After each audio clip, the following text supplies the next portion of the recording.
Well, greetings and salutations, everybody. Welcome to the best damn movie-related show on the planet Earth, the John Campea Show podcast, coming from right here in our quaint little studio. I'm, of course, your host, John Campea. I'm joined in studio today by Jonathan Voico. Good morning. Chris Carr is here. Hey, guys. Ray Orr, of course, is taking a couple of vacation days. When he asked for them, I, of course, reminded him that work is vacation from poverty.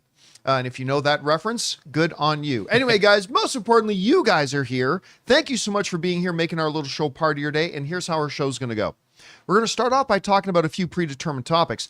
Then in the second part of the show, we're going to take your live comments and questions. If you have a thought, theory, opinion, or question that you'd like us to address, go ahead and fire it on into our tip link at www.streamelements.com/JohnCampea/tip. And as long as we deem it appropriate for us to address on the show, we'll read it off in the second part of the show. And here's the good news. If you happen to be listening to our podcast on Spotify or Apple Podcasts, or if you're watching this show a little bit later in the day when we're not live, the good news is this tip link is good 24 hours a day, 7 days a week. So you can just send on in a question whenever you feel like it, and we'll just get around to answering it, if it's appropriate, on our next episode. All right, guys. With that all down, let's get things started. We got a full docket here today, so let's start off with this. I love Moana. I don't care. I don't care what anybody thinks, what anybody says. I'm a grown-ass man, and I love Moana. There is a line where the sky meets the sea, and it calls me. you. No, Damn you should right. be ashamed. You should be ashamed of it. I should hang my head in shame, but I don't. It's a top 5 movie for my husband, so I Really? mean, you're in good company, yeah. It's not often Logan and I will be in the same no, kind of airspace. it's usually him and Ray. They share a It's brain usually cell. him and Ray. They share a brain cell, and I'm not totally sure how I feel about that, but and then again, of course, like 7 years after it had been in theater, #1 streaming movie in the world, over everything. #1 streaming movie in the world is the original Moana. Of course, the second one is coming out, and now we've got a new trailer has just dropped for it, and I got to tell you, I'm getting more and more excited for this movie. I think this could be the next billion-dollar film this year. Anyway, the folks over at Screen Rant describe the trailer as this. The trailer begins with Moana returning home from Motunui from a 3-day journey. As she returns to the beach, the heroine is enthusiastically greeted by her younger sister, a new character, Samea. It is then revealed that Moana found an object on her journey that represents an ancient island with angry gods. This sets the titular heroine on her new journey, where she will attempt to break the curse and reconnect with her people again. In the latter half of the trailer, Maui, of course, shows up to assist her on her journey. All right. One might ask the question, did we need a Moana sequel? It's a fair question, but of course, the answer to that question, there has never in the history of cinema been a movie that was needed. No movie ever made was needed. They make it because they think it might bring joy to some people, and from the business point of view, that it might make some money. And if you can bring joy and make money, that's a good day. Can Moana 2 bring joy and make money? I say the yay. Yes, it can. And this trailer just kind of leans into it. Of course, we've got the little, obligatory Disney mascot animals, but I think they're adorable, so that's fine. I love the cute little sister. I love the character Maui. Now, I'm a Dwayne The Rock Johnson fan. Everybody knows that. But, I mean, I really do love this character. This character in the first one was great. You're Welcome is one of my favorite, movie-specific songs I've ever heard. I just love it. So I think the trailer looks great.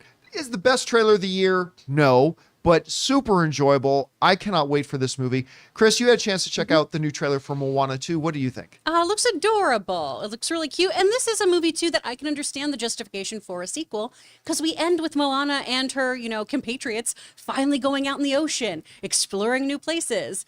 And that's an interesting place to start something, but it's a great place to start a new film as well. I'm really excited about this new villain. Love a smoke monster. Come on, let's go. That should be fun. And I'm excited about all new music because it's not Lin-Manuel Miranda doing it this time. We've got new composers in the mix, the people who did the unauthorized Bridgerton musical. Right. Which is a weird pick, but I'm here for it. What do you think? In a year right now where we've had $2 billion films, right, we've had Inside Out 2, which is the biggest film of the year, and then Deadpool 2 or 3, which is the highest grossing R-rated film of all time. What do you think the chances are when you look at the whole spectrum? I mean, it was the #1 streaming movie in the world. It's obviously held its own for, like, people still love talking about Moana 7 or 8 years after it came out. Yeah. I think this can be a $1 billion film. Can it? Oh, it absolutely can. Yeah. I think so. This is going I to be think huge so. for a fourth quarter. Oh, for sure. Yeah. Yeah. I mean, you've got great characters that people love.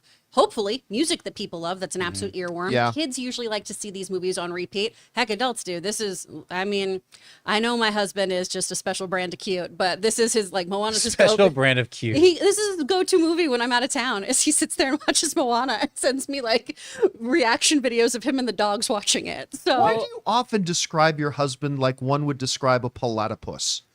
I mean, Kind of is a he's a really platypus. handsome platypus. Okay. Yeah. This kind of looks like they ran into Monsters, Inc. A little you know what? bit. I thought that exact little same bit. thing when I saw that image. I thought that looks like something straight out Yeah. of Monsters Inc. It's like those sucker fish that clean your fish tank. Oh, I know, but yeah, it I still like it. kind of has that image. It does, yeah. We got Murphy Maui right here. Kind of funny. Yeah. That's cute. Anyway, guys, question is for you. Did you have a chance to see the new Moana trailer? If so, how did you feel about it? We really liked it around here. Whatever you guys think, jump down to the comment section below and let us know your thoughts. All right, guys. With that down, let's move on to this. This news literally just broke about 10 minutes before we started the show today. Now, one of the big pleasant surprise movies for me of the last number of years was the Predator movie, Prey, with Amber Midthunder. I was shocked how much I liked that movie. Like, I thought, this is a dead franchise. Why are you doing it? Da, da, da. I love this movie. I thought it was such a blast, and it gave me hope for the future of Predator, and maybe even a little bit of hope for the future of Alien. I also really love Monarch. Monarch Season 1 I thought was great. I had such a good time with it. It was, again, better than I thought. It introduced a lot of people to Anna Sawai, who, of course, then went on to be in Shogun and won the Emmy for Shogun and all that kind of stuff. Well, what's better than taking two things you love and crossing them together? Because Variety is now reporting that Prey star Amber Midthunder from Prey is going to be a regular character now on Monarch Season 2. They wrote the following. Amber Midthunder has joined Season 2 of Monarch Legacy of Monsters at Apple TV Plus in a heavily recurring role, Variety has learned exclusively. The cast of Season 1 of the series includes Kurt Russell, Wyatt Russell, as well as Anna Sawai, Kirstie Clemens, Ren Watabe, Mari Yamamoto, Anders Holm, John Goodman, Joe Tippett, and Elisa Lazowski. I hope I'm saying that right. Midthunder will appear as Isabel, described as an intelligent and powerful businesswoman. I'm sure one of those greedy corporate types is going to be looking how to capitalize and make money off the monsters. Anyway, when you look at a movie like Prey, so much of the screen time is eaten up by Amber Midthunder. And she had to make us believe that this little human, because she's a relatively small human, that this little human can go toe-to-toe with a predator. That took on a grizzly bear. Yeah. And she convinced me she could do it. Like, that's the thing. I'm watching Prey, and I never once doubted the veracity of it. Like, I'm just like, she's got this ferociousness about her. I love her. And to see her come into something else that I really enjoyed, like Monarch, I'm excited about this. I still have no idea when Monarch Season 2 is going to come out. It looked like for a while when Monarch Season 1 came out that there may not be a Season 2. I don't know that a hell of a lot of people watched it, but I know I watched it. Can't wait for this. Anyway, Chris, Amber Midthunder joining Monarch. Good, bad. What are you looking forward to in this? Oh, it's absolutely good. It's a great move. She's tremendous. She's wonderful. Why would I like Prey? Like, these are not my kinds of movies. That's true, yeah. And that movie was fabulous. And honestly, I do feel like it should have been in theaters, but it being on Hulu is part of why I watched it. Because it was, okay, I can take a break, I can walk away. If this is too spooky for me, I'm okay. And this movie was killer. She's also great in Avatar: The Last Airbender, the series, as Princess Yue. She's wonderful in that. I'm really excited for her to be in the mix. And supposedly we're getting this second season in the latter half of 2025, which I know is nebulous and means nothing. But hopefully we get it sooner than later, because I love this show. They did such a great job. I never care about the people in these shows. It was really good. I never care. And I was so invested in them. This was wonderfully done. And it looked so good and expensive. Every kaiju looked amazing. They did. And you know what? If it is coming out in the latter half of 2025, this will be one of those rare streaming shows that has one season in 1 year and another season in the next year. Usually with these streaming shows, we're having to wait like 2+ years to get them. Now, granted, this won't be a year on the dot, but I mean, because Monarch came out earlier in the year, but that would be pretty cool. Anyway, guys, question is for you. What do you think about this? Amber Midthunder from Prey, which I did get to see on the big screen. They did it a 1 week in advance before they drop it like in limited things, and I loved it on the movie theater. But is joining Monarch season 2. How do you feel about that? Maybe you never even watched Monarch. I highly encourage that you do. Whatever you guys think, jump down to the comments section below and let us know your thoughts. All right, guys. With that down, let's move on to this, shall we? Netflix, I don't know if you've heard, tends to cancel shows very quickly. After 1 season, 2 seasons, very rarely do they get to 3. Well, one of the shows that just got canceled was a highly anticipated one that a lot of people got excited about when the first trailers dropped. It's the Jeff Goldblum who stars as Zeus in Kaos, which is basically, it's a very creative idea. For those of you who haven't watched Kaos, it's basically, imagine the Greek mythologies in a modern world, but the two coexist, and that's when they take place. So you got a lot of the classic tales of Greek mythology that are being played out in a modern context, in a modern world where, yes, everybody in the world knows about the Greek gods, and they know they're there. They know they're on Olympus, and that they come down and interact with us and all this kind of stuff. Interesting, very interesting sounding show. I watched the first 2 episodes, and I tapped out. It wasn't clicking for me. Now, on the other half of the Campea household, my wife Anne, after I tapped out, she secretly continued watching it. Not secretly, just when I wasn't around. She would then continue to watch it, and she liked the show. So for me personally, I think it's a shame that a show that had a lot of people very excited gets canceled after 1 season.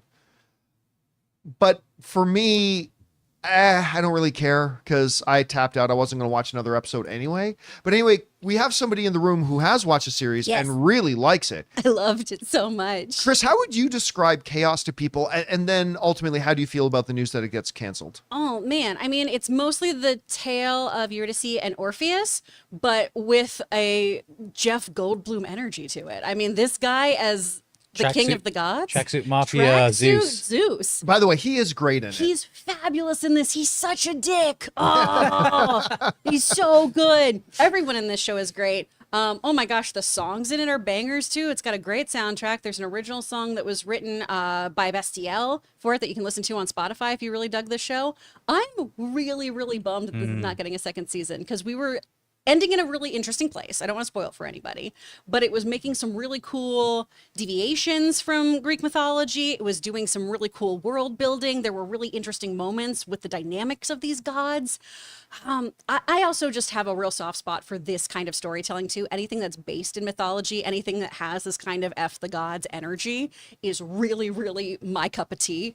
And I thought they did such a great job creating this world because when you have Greek gods living in a modern day setting with people making sacrifices and art and living their lives for deities in such a very, very obvious way, it's really interesting to watch, but then you kind of just relate it to everyday life, right? Where how people can feel about Judaism or Christianity or Islam or anything. But when you have this kind of lens on it, it puts this really interesting spin on how people interpret religion, how they interact with their own religion. So I loved this, and I'm really sad to see it go. With a Jeff Goldblum spin. Yeah. Love him. Why? Like, I really like asking this question to somebody who really enjoys the show. Why do you think it didn't connect with a bigger audience? I mean, you have Jeff Goldblum. I thought the trailers looked really good. I kept wondering why no one was talking about it. In fact, on the show, I would say, why are we not talking about Kaos? It's so good. I actually got my parents to watch it. My dad was super into this show. He loved it, but he had not heard about it. I think this was one of the few ones that Netflix did a decent job marketing. I saw some billboards. It came up on my I was aware of it for sure. Yeah, I remember we talked about the trailer on our show when it first dropped. Yeah. So I'm not sure if people just watched the pilot or maybe the first 2 episodes like you and went, this isn't for me. I was immediately hooked, but I think for a lot of folks, maybe it was they needed to give it 3 or 4 episodes to see how they felt about it. And with everything that's on television right now, that's a pretty big buy-in. I kind of felt like it was, and this was just my bias, but I was like, oh, this is like a quirkier American Gods. Sure. Yeah, But I that's a just didn't get natural into it. comparison. Yeah, Absolutely. Which I really liked American Gods, actually. I loved American Gods. Great book. Oh my gosh. But I think too with Hades Town, I don't know, maybe people either went, I've already seen this story. Hades Town is out there. There's a Lore of Olympus, the web comic. There's a whole bunch of stuff that's focused on this kind of stuff. So maybe the market's a little saturated. Maybe. All right, guys. Question is for you. What do you think about this? Did you watch Kaos on Netflix? I mean, Jeff Goldblum was great in it, but some of us tapped out of it early. A lot of you guys never bothered to give it a chance. Some people who did watch it absolutely loved it, but I guess it wasn't enough. Netflix has, as Netflix does, pulled the plug on another show pretty early. Whatever you guys think about that, jump down to the comment section below and let us know your thoughts. All right, guys. With that down, let's move on to this, shall we? Oh, actually, are we moving on to something now, or should we should we take a break? 1, 2, Yeah, you know what? Let's take a break. Yeah. Before we move on, listen, we do have a bunch of other things we need to talk about. There's some discussion going on about whether this whole Penguin and Batman universe that Matt Reeves has made should be folded over and blended into the upcoming new James Gunn DCU. Also, a Marvel executive has confirmed that Wanda's dead. We're going to discuss that. What? And new reports have come out of the major trades that might give us a little bit of insight as to why Joker 2 sucked. They gave 100% control to the director. We're going to talk about those things and a few things more. But before we do, we're going to take a quick second to thank a couple of sponsors of today's episode of the John Campea Show podcast, our friends at Miracle Made and Tile Trackers. Guys, we want to take a second to thank a sponsor of today's episode, Miracle Made. Guys, it's hot outside and your nighttime bedroom temperature has a huge impact on your sleep quality. So if you wake up too hot or too cold, I highly recommend you check out Miracle Made's bed sheets. Miracle Made sheets are inspired by NASA and use silver-infused fabrics that are temperature regulating so you can sleep at the perfect temperature all night long. There are just so many things that make these sheets so fantastic. We already mentioned the self-cooling properties for better quality sleep, but they're also self-cleaning. These sheets are infused with silver that prevent up to 99.7% of bacterial growth, leaving them to stay cleaner and fresh 3 times longer than other sheets. No more gross odors. So go to trymiracle.com/Campea. That's TRYMIRACLE.com/Campea to try Miracle Made sheets today. And whether you're buying them for yourself or as a gift for a loved one, if you order today, you can save over 40%. And if you use our promo code Campea at checkout, you'll get 3 free towels and save an extra 20%. Miracle is so confident in their product, it's backed with a 30-day money-back guarantee. So if you aren't 100% satisfied, you'll get a full refund. So upgrade your sleep with Miracle Made. Go to trymiracle.com/Campea and use the code Campea to claim your free 3-piece towel set and save over 40% off. Again, that's trymiracle.com/Campea to treat yourself. Thank you, Miracle Made, for sponsoring this episode. Guys, we want to take a second to thank a sponsor of today's video, Life 360 Tile Trackers. So when I go out, I often bring my little backpack satchel. It's small and just big enough to hold my iPad, a backup battery, my wallet, and a few other things. Anyway, last year at a poker tournament, I thought I lost it. I freaked out for over an hour until I finally realized I had left it in the car. I wish that I had Life 360 Tile Trackers back then. And that's why you need Life 360's Tile Trackers. It's perfect for keeping track of all the important stuff that always seems to go missing. Keys, wallets, backpacks, you name it. If something's nearby, just ring your tile through the app, and if it's far away, you can track it on the map. Super simple. I've even got an electric bike that I keep in my backyard that would be pretty expensive to replace, so I slapped a tile tracker on that too. Instant peace of mind. And here's another thing I love. Unlike some other trackers, Tile won't alert thieves with notifications. It's great for families because it's not just about tracking stuff, it's about that peace of mind. So if you're ready to family-proof your family, head to tile.com and use the code Campea to get 15% off your Tile trackers today. That's tile.com, code Campea. And thank you to our friends at Miracle Made and Tile Trackers for sponsoring today's episode of the John Campea Show podcast. All right, guys. With that down, let's move on to this. Penguin is killing it. I mean, there's just no other way to put it. This show, I've watched 3 episodes now. Every episode, the show just continues to get better and better and better. This last one, getting the backstory of Victor and the tragedy of with his family and all that kind of stuff. I curse the television set when the episode ends and there's not a play next episode button come up. Doesn't happen. It means I got to wait another week for it. And I love it. And of course I love Matt Reeves' Batman, for which the Penguin is spun out of and all that kind of stuff. Well, this was kind of predictable. There's been a lot of discourse lately, including on some outlets, proposing that this is the perfect opportunity, considering James Gunn's DCU is still half a year, a little more than half a year away from even starting, that this is the opportunity. I've had a bunch of you guys, our viewers, writing in saying, John, don't you agree that with how great the Batman is and how great the Penguin series has been, that they should just fold the Batman and Penguin universe into James Gunn's new DCU? It would have been a problem to do that under the old DCEU, but this is a brand new clean slate, people are saying. This would be a missed opportunity. I've read some people say, if Warner Brothers and DC don't fold the Penguin and the Batman universe into James Gunn's universe. And listen, there's an argument to be made, right? It's never a bad idea if you've got something you're starting to put something people already love into it. You're starting something, take something people love and put it into it. I'm not going to do the same hand gesture because I just realized that was graphic. but I didn't want to say anything. That was unintentional. That was totally unintentional. But I mean, that's the whole genesis of Reese's peanut butter cups. You know, how do we sell these chocolate cups? I know, put peanut butter into it. There you go. And you're ready to go. I think I broke Chris. And we're ready to go. Really wish we'd move on from this analogy. Anyway. So there's an argument to be made there, right? Like, hey, we've got something that people totally love. It certainly isn't Joker, but we got something here people love. Let's infuse it in there. Let me give you two reasons why this is a terrible idea. The first one is obvious, okay? The first one's obvious.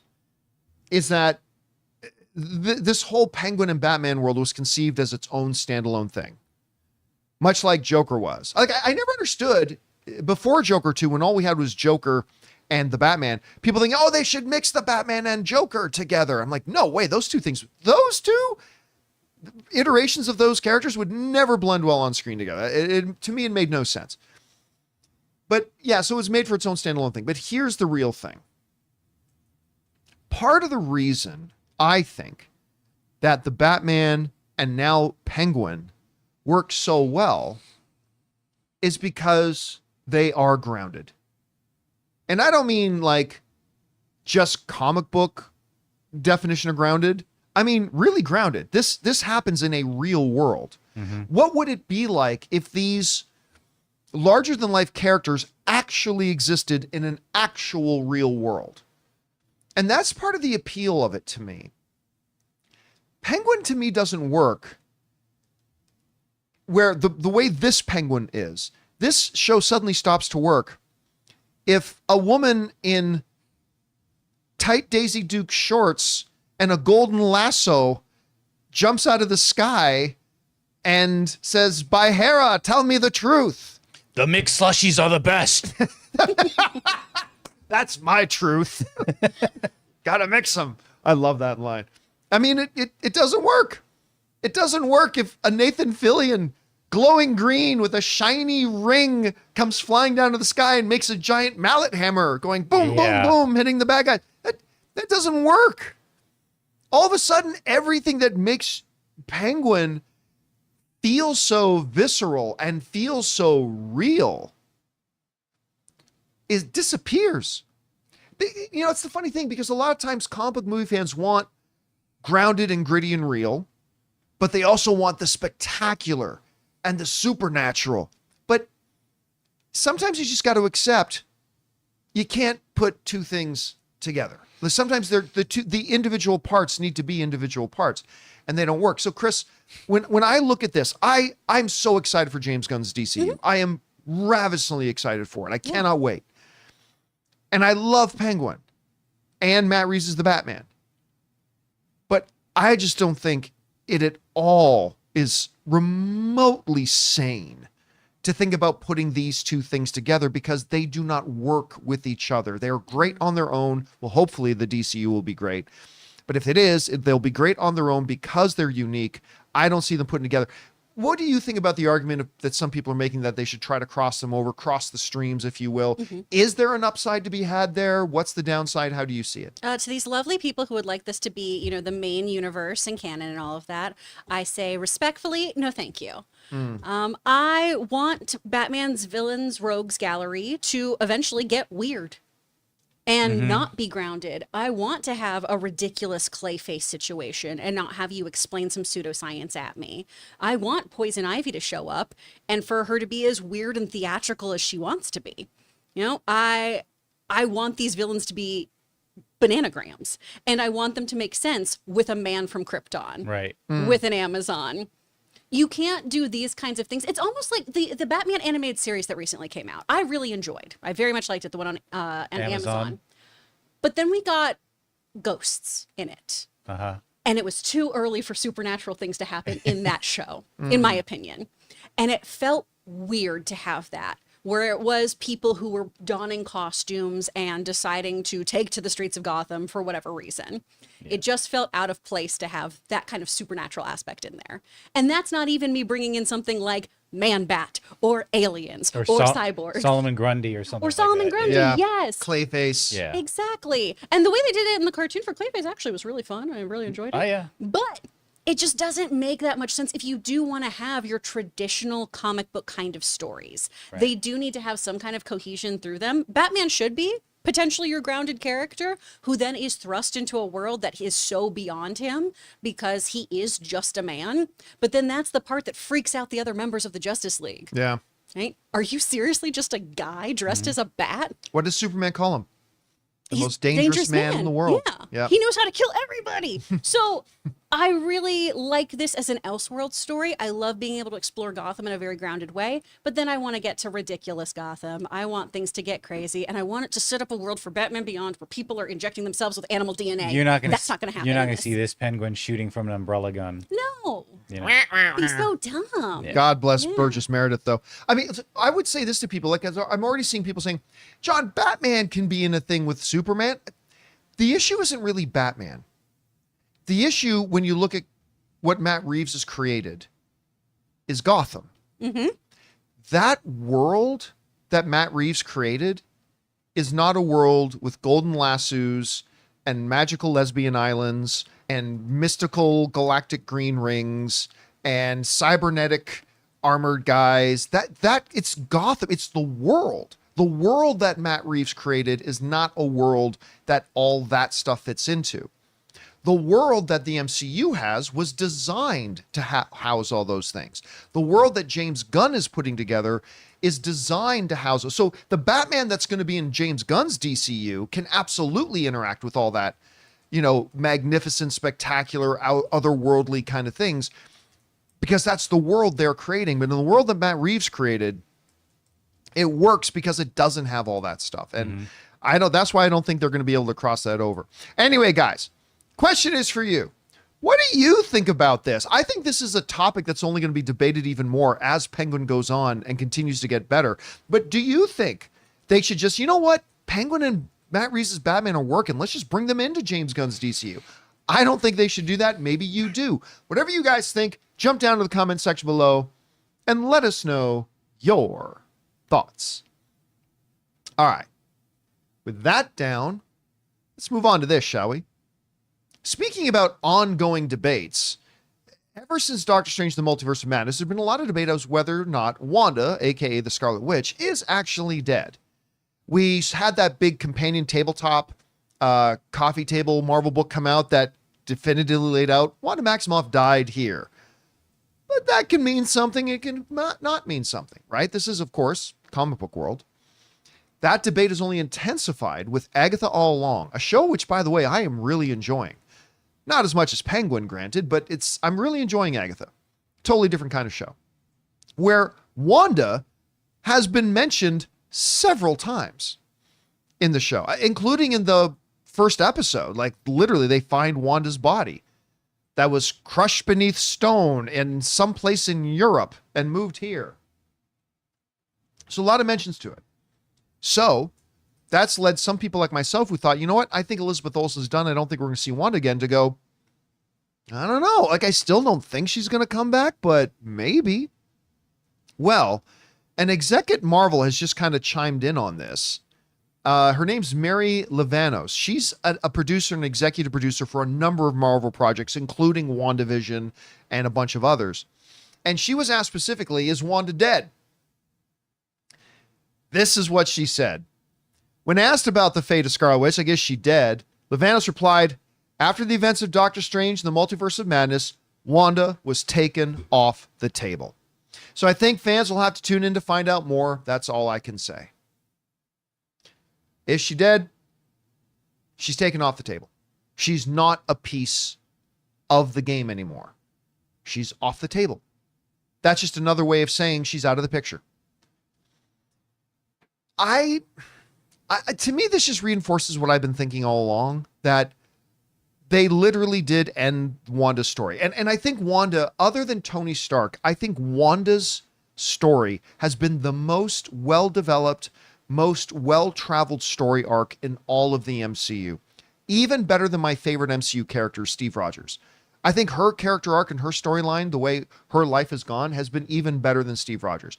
Tony's was probably still the best overall story arc, but I think Wanda's is right up there as well. And I think she's off the table. Now, again, you can kill a character and they be off the table and it's still comic book universe. It is, after all, the Marvel fake death universe.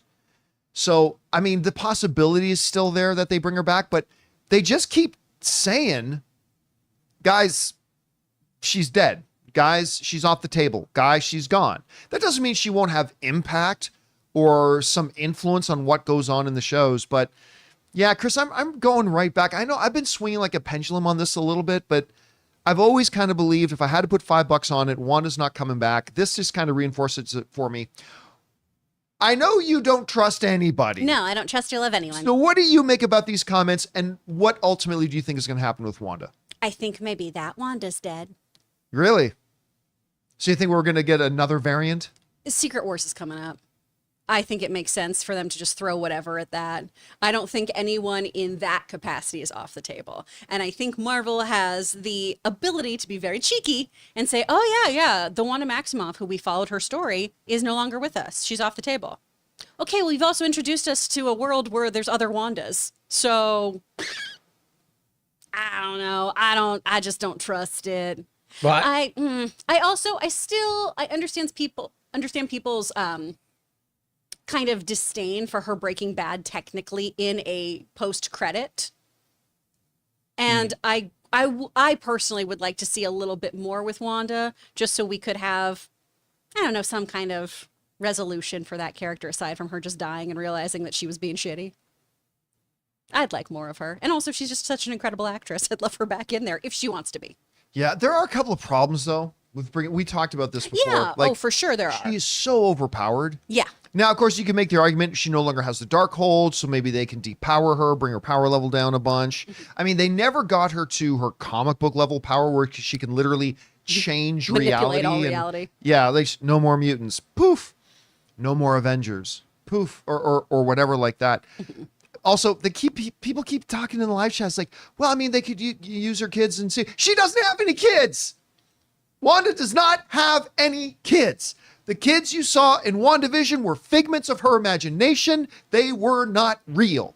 Well, in the multiverse, yes, in the multiverse, but you can say anything. You can say anything. You can have a horseback riding living penis named Dwight Yeehaw riding around giving money to the poor. Oh, well, I it's think the I've multiverse. seen that guy. He hangs around in Hollywood. Yeah. It's really nice. You can say that because it's the that multiverse. ET? Anything can happen in the I mean, I just. Anyway, wash we'll your hands after we'll taking them see. off. Oh, obviously. We'll see. He'll get pink eye so fast if you don't. Hashtag justice for Dwight. Oh man.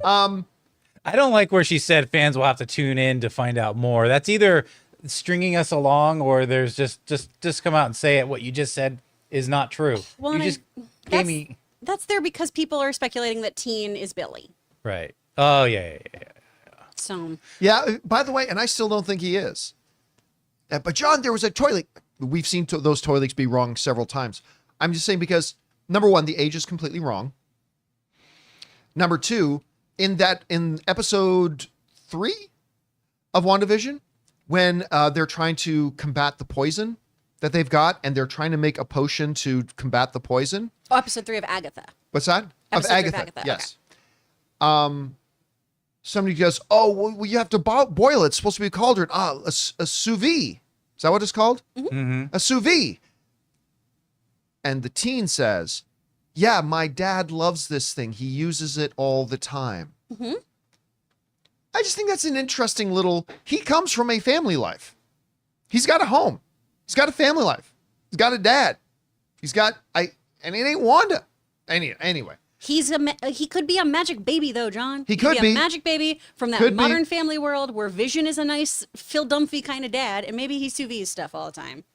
It's possible. Nothing is off the hey, table. Vision liked to cook. Yeah. Is it possible that even in Doctor Strange 2, when they did see her with her kids, they were stepping into another WandaVision world? So those were fake. They could be fake kids, or they could be real ones. Yeah. Who knows? Yeah. I mean, look. Only Kevin Feige. See, this is one of the reasons why I absolutely loathe multiverse, because it literally means it stops me from caring about anything that happens on the screen because none of it means anything. Oh no, Wanda died. No, let's just bring in another one. Like one of the things I really disliked about Infinity War and Endgame was with the death of Gamora. Mm-hmm. They made this big deal in Infinity War about Gamora, even doing it in slow motion in this sad orchestral music as Thanos is about to throw her off the cliff. Oh no! Don't worry, 5 minutes later she's back. Like it literally takes away any meaning of anything that ever happens, and it prevents me quite a bit from caring. And like, so you go back to WandaVision, the heartbreak of her realizing her children weren't real and they're fake and all that kind of stuff, just figments of her imagination. And okay, yeah, but you know what? No, that meant nothing. We're just gonna go to Pocket 72B Zebi 5, gone. and we're gonna just pull anything is out of dead. our ass. This is why multiverse sucks. And again, I think time travel movies suck, but there are time travel movies that do it really, really well, and I love them. And the same is true with multiverse. But for the most part, this is one of the reasons why I really hate multiverse and why it says, because nothing has to make any sense. Nothing has to be logical. Nothing. And again, I know movies can have their own level of logic. I don't expect supernatural movies or superhero movies to match to my regular world set of logic. All I ask of any movie is that you follow your own sets of logic. And they don't do that anymore. Nothing has to make sense. 1 and 1 doesn't have to equal 2. They can just do whatever they want at any time. And it's like, so what am I watching for? But we'll see. Maybe Teen is Wanda's kid. And maybe they come up with a brilliant, logical way for it to be true. Rather than, no, we found the secret sapphire of Anubius, and it can bring into manifestation. It's like, what the fuck are we doing? That'd be pretty comic booky. I don't It would know. be very At least it wasn't a horse comic booky. penis. That's true. Yeah. Anyway, Thunder Force never 2000 see live this chat clearly doesn't listen to anything I said, because I said there are time travel movies that I truly love and adore. So what are you saying? You don't like Back to the Future? If you're not going to listen to what I'm saying, don't comment. Anyway, guys, the question Impossible. is You asked the impossible. for you. Question is for you. What do you think about these comments saying, look, Scarlet Witch is off the table? Do you believe it? Do you not believe it? Do you think we're going to see Wanda actually pop up maybe in Agatha all along? Maybe not now, but maybe like Secret Wars is coming. Maybe we see her there. Or do you truly believe she is off the table and gone? This is going to be a debate that continues on. I think it's only going to get more intense as Agatha all along goes along. But whatever you guys think, jump down to the comment section below and let us know your thoughts. All right, guys. With that down, let's move on and talk about this, shall we? You know, I saw a headline that caught my attention. It said this: Joaquin Phoenix blamed for Joker 2 in damning report on movie's failure. Turns out that is not an accurate headline. Nobody was blaming Joaquin for it. But here's the basic story. And I want to get around to that Joker 2 is now a cautionary tale about why studios should never give total control to a director. Unless they happen to be a director, like the 0.001% of directors who happen to be on the Mount Rushmore of the greatest directors of all time, you should never give total control over to director. But basically in the story, they said, where did this idea for Joker 2? The report literally says this, that Joaquin Phoenix had a dream about it. And so they went and took it to the studio. Said, this is the movie we're going to make. Which now, that wasn't anybody blaming Joaquin Phoenix. That was just an interesting thing from it. But the real story is a little bit more interesting and a little bit more damning, to be honest with you. Now, of course, Joker 2, Joker Folie à Deux is a horrible, horrible movie. It's subjective if you are one of the people, because it's got like 30% audience rating, which means there are people who like it. And if you're one of the people that likes it, awesome. I'm not trying to degrade your opinion of it. If you liked it, that is amazing. And I celebrate that you did. I clearly did not. And clearly a lot of other people didn't. So we're just talking about it on those terms. But as a terrible movie that was a sequel to a brilliant movie, we ask a lot of questions. Why, how, and all that kind of stuff. Well, the hows and whys have become a little bit more clear, as these quotes are taken that basically say the same thing from both Variety and the Hollywood Reporter, saying this. Todd Phillips wanted nothing to do with DC. During the making of Joker 2, says one agent familiar with the director's unique carve-out, which allowed him to bypass any oversight from the brand's gatekeepers. Phillips was given an extraordinary level of autonomy, and he was given final cut, and they didn't have test screenings. And he didn't even have to sell his own vineyard. And he didn't even have to sell a vineyard to do it. They bypassed the studio heads. He didn't have to account to anybody. He had total control over the final cut. And they didn't even require him to have a test screening. But he had the best parking spot, too. And he had a great parking spot. I always have tried to impart this to my fellow film fans, because one of our natural inclinations, because they're the names we know, right? The studio people, we don't know them. Right. We just know they're the man, and we want to fight against the man. But we know the names of the directors. So quite often, the discourse amongst film fans is, let the director have all the control. Just let the director fulfill their vision. To which I have always said, it is akin to, oh, I want some remodeling done on my house. So you hire a contractor. And then you sit down with the contractor. Now, let me tell you what I want with my house. And the contractor goes, no, I am the visionary. You just give me your money and I'm going to do to your house whatever I want to do to it. You would never let that happen. Why? Not because you don't respect the person doing the work, not because you don't respect the person doing the job, but it's because it's your house. It's your money. It's your house. Part of what your vision for it is should be implemented. You should be able to step in and say, you know what? I'm not really liking where you're putting the fridge in relation to the stove. It's your house. It's your money. You would never let a contractor do that unless you were on an HGTV show or something like that. Right. You would never let them do that. But what happens? Unless, again, it's one of the Mount Rushmore of directors, unless it's a Martin Scorsese, unless it's a Steven Spielberg, unless it's a Quentin Tarantino, unless it's one of those guys, the studio should never just give carte blanche full control to a director. Why? Because, well, this is what happens. You get a director who only said he would do it if, number one, I didn't have to answer to anybody. Number two, I have full control over the final cut of the movie. And number three, I don't even have to test screen it for anybody. Do you know what's cheaper than $200 million? What's that? The word no. It's a full sentence. Like this, I'm sorry, but this is what happens, everybody. When there's no checks and balances. artistic creation is a collaborative thing. And when you say, I don't have to answer to anybody, I'm just going to do what I want to do. Now, look, if you want to do that, be Kevin Costner or be Francis Ford Coppola and make it with your own damn money. Right. If you want to make it with your own money, then yeah, God bless. You should have 100% control. You're the director and you're the financer. You should have 100% control over making the movie you want to make. But if you're a studio like Warner Brothers, I understand that they were in a position that they wanted a sequel to Joker. Every studio would have greenlit that. Every studio on the planet, even A24, would have greenlit a sequel.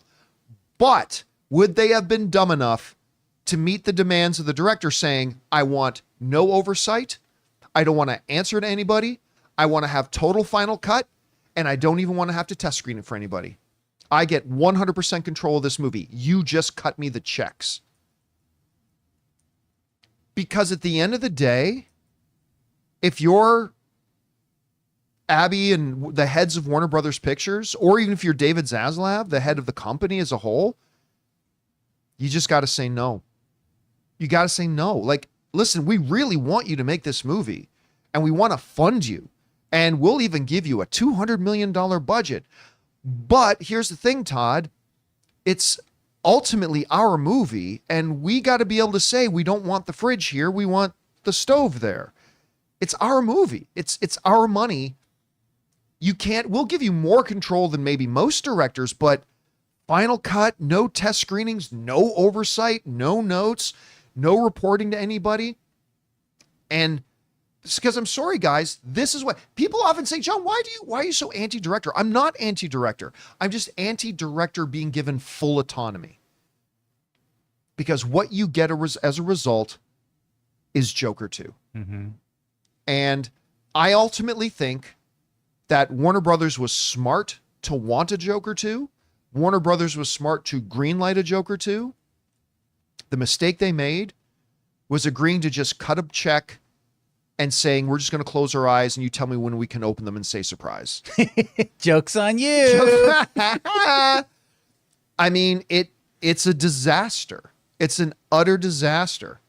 And this should be a cautionary tale to every studio out there. Don't fucking do this. Never do this. Unless your director's name is Scorsese, Tarantino, or Spielberg, maybe Villeneuve now. You don't do this. And the result is one of the biggest disasters ever of a sequel to a really beloved, great, successful first film. Anyway, Chris, you've read the comments. You've heard the quotes. The whole mess of Joker 2 continues to get messier and messier. What's your interpretation of all this? What do you take away from it? Well, first of all, I would like to recommend our viewers check out a wonderful piece Screen Rant did talking about the who's to blame of this, where they do talk about the Joaquin of it, the industry executives of it, the passing of the torch, and of course, Todd Phillips. Having a director have quote unquote carte blanche is nothing new. We've seen this happen with Nolan. We've seen this happen with James Gunn to a degree, saying he had full creative control for Suicide Squad and Guardians and things like that. But these people, too, typically in the industry, still do test screenings. So the idea of them not doing this is wild to me. Of going, no, I know best. I know what I'm doing, is bananas. I am typically on the side of the creatives, of the directors, of the writers. But in this case, I do always think that you should do some form of quality control. And you should have guardrails. Exactly. Yes, that's the key and right we've there. seen this, just to bring Nolan back in as an example, we've seen that Nolan gets notes on mixing or things like that. Of, wow, the sound is way too loud in this, or this does not work. And him going, no. I know best. And sometimes that works, and other times you go, what is this? Yeah, everyone sounds like a Peanuts adult, and you're like, what's happening? This is a really big, unfortunate thing if they did just go, nope, we're going to let Todd do whatever he wants, and we're going to just not have any kind of, due diligence on this. Especially because Todd Phillips is great at original IP, not so much at revisiting it. Yeah. Sequels are That's not his his pattern forte. now. Yeah, that's his pattern. He does banger first films, and then when we revisit it, they decline in quality as we go. we've brought this up a lot on the show. Joker was not my favorite film by any means, but I absolutely understood why studio executives would want to come back to it. It made so much money. And won so many It won awards. so many awards. And you can't deny that Joaquin Phoenix is incredible in that first film. Fabulous. He is wonderful. So no matter how I feel about that overall film, it is a wonderfully executed film for what they wanted to accomplish. Just wasn't my cup of tea. So I completely understand why people wanted to keep mining this. This just was not the avenue. This just did not hit. And again, I appreciate when a film takes big swings, and I feel like this one tried to. It just got in its own way. And I think if they had some other folks come in and say, hey, what if we made the musical a bit more intertwined to the story? Maybe if we tried this instead, what if we did this so this had more meaning? This could have been a really great film for people who really enjoyed the first one, but it just falls flat because you need other voices. If you are in a room filled with people who only say yes to you, you are eventually not going to make quality products. That's just how it goes. You have to have no men in there too. This reminds me a lot of there's a great story, and I might be getting a couple of the smaller details. The general gist is there. I would highly encourage you to go and look up the story, though. Mm-hmm. There's a great story when M. Night, this was when he was still at his peak. He was making movies with Disney. And he was getting ready to develop and make his Lady in the Water movie. Remember that one? Oh, I'm trying to forget, but thanks. One of the biggest pieces of garbage. Seriously, you know how I've got my unholy trinity of the worst films of all time? No, Chris. I kind of like it. I like parts of it. Catwoman, I'm sorry. Highlander 2, and Battlefield Earth as the three worst. If the trinity was expanded to 5, Lady in the Water would be on that list. Ooh. I truly think it is one of the absolute worst pieces of garbage ever produced in cinema. But here's where the story comes from. So as they were gearing up, getting ready to do this film, and the script was done, and M. Night was getting to do it, the head of the studio had dinner with M. Night. It's again, this is a well-documented one, where she brought up some concerns. Maybe, I don't know, it'll come across as petty, obnoxious, and self-serving for the asshole to be a guy who happens to be a film critic, and he's going to be torn apart by wolves. I don't know. Maybe that comes across as obnoxious and pathetic and terrible. Oh, and how about this, M. Night? Maybe it comes across as the height of arrogance that the hero of the story, who is destined to save the world with their supernatural writing, is being played by you. Maybe that'll come across badly. And 1,000 other things. To which a debate and an argument ensued. And they went back and forth. And the Disney person was basically laying down like, no, there's a couple things we are going to require you to change. And M. Night said, you're never going to touch it. I'm paraphrasing a little bit. And I will never work with Disney again. My masterpiece will be my master. And he left. So we went to another studio, and it's M. Night, who was really hot at the time, welcomed him in, and they made one of the biggest cinematic disasters in history. Because you had a filmmaker who refused to have anybody tell them no. And I think that's what we got here with Joker 2. Oh, man. That movie literally like made me sweat. Oh, Because I hated it so much during that. I wanted and to like Transformers 3 or 4 made Oh, me do the God. same thing. I was like, I'm so I embarrassed wanted be to here. stand up and pee on the seat. Just as a way to punish the theater for even showing that crap, and to make sure somebody else will be saved reasonable. from sitting in that seat So to watch mean to the poor movie. 16-year-old working at that AMC. That's why Why did it happen again? That's why I always pat my seat before I sit down. Why is it always Double check. gay? Don't know if Campea's been in here. Yeah. Better double God. check. Oh, no. And that's what you got here. And like, it needs to be collaborative. You need to have the captain of movie, the not ship. the peeing. Okay. But guess what? Captains of the ship have an XO, and they have a first officer, and they have people they listen to. And I think filmmakers need to have the same. And Warner Brothers should have said no. But they let him do it, and he ran off and made the movie he wanted to make without anybody being able to tell him no, and we got Joker 2. So, anyway, guys, question is for you. What do you think about this? Apparently, The idea for Joker 2 came from one of Joaquin Phoenix's dreams, and Todd Phillips said, I'll only make this movie if I don't have to answer to anybody, and I don't have to test screen it, and nobody gets to say no to me, and I get final cut. And look what we got. Anyway, however you feel about this, jump down into the comments section below and let us know your thoughts. All right, guys. With that down, it's time for us to move on to the most important part of our show, which is, of course, taking your live comments and questions. But before we do, we're going to take another quick second and thank another sponsor of the John Campea Show podcast. I love these guys. I've been using this app for years. The great folks over at Acorns. Guys, we want to take a second to thank a sponsor of today's video, Acorns. Hey guys, John here. I want to talk about something that I've been using that really simplifies saving and investing. Acorns. Now, I know a lot of you might find investing intimidating. Maybe you don't know where to start, or you think you need a ton of money to make it worthwhile, but trust me, I've been there. And that's why I love Acorns. Acorns makes it super easy to automatically save and invest. And the best part, you can get started with just your spare change. Literally, Acorns takes that leftover change from everyday purchases and invests it for you. Acorns builds a portfolio specifically for you based on your money goals, and then it automatically invests your money for you. You don't need to be an expert at all. For me, it was an absolute game changer. When I got started, I was busy. I didn't have time to sit around managing my investments, but I still wanted my money to have a chance to grow. Acorns took care of that for me effortlessly. So if you're ready to start investing in your future, head to acorns.com/Campea or download the Acorns app to start today. Client testimonial. Compensation provides incentive to positively promote Acorns. Investing involves risk. Acorns Advisors, LLC, an SEC registered investment advisor. View important disclosures at acorns.com/Campea.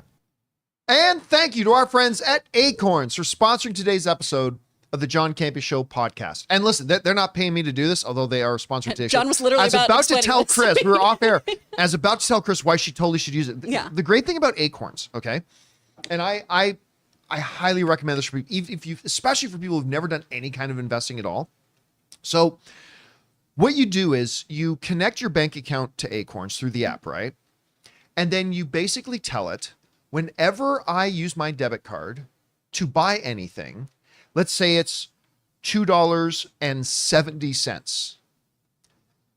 Acorns, round it up to the next dollar, so 30 extra cents, and pull that 30 cents into my Acorns. Oh, that's smart. Then if I buy something for $1.98, round it up to $2, take that 2 cents, put it in my Acorns. And it doesn't just put it into an account, it actually puts it into It's a funds, brokerage account. into a brokerage account that invests the money. So that money you put in there grows. Then it also offers you the option of making straight up deposits. So what I did when I started with Acorns, I started with just take my spare change. No just take the fees, spare change. Marcus. And then like after like a couple of months, I looked in there and there was like $400 in there. I'm like, wow, I have $400. I had no idea I had. So then it gives you the option to like schedule deposits. So I started telling it, okay, on top of taking the remaining change, deposit $5 a week in there. And then I changed it to like $25 a week or something like that, right? And then literally I never opened the app again.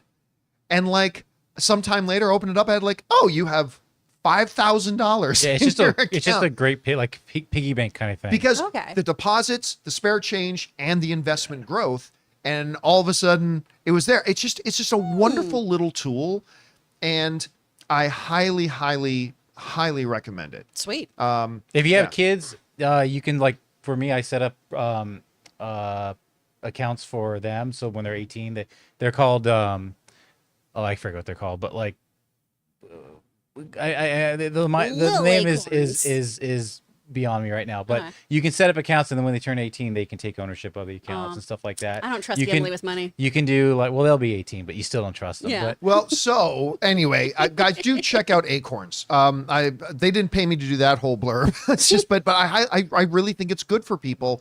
Go check it out, give it a shot, and enjoy your money. Thanks, guys. All right. That all down, guys. Let's get into your questions here, shall we? Jonathan, what we got up first? 2 Asadas, 1 Carnitas says, I just finished watching Women in Blue on Apple TV. Man, what a great show. It's in Spanish about the first Mexican police women and a serial killer on the loose in the 1970s. Great performances and cinematography. Emmys, please take notice. I've seen ads for this. Same here. Yeah. I have not. I've never even heard of this Oh, show. yeah. Well, we log on to Apple TV all the time, so I think that's part of why I'm usually like, oh yeah, there's this new thing there. But it looks really interesting.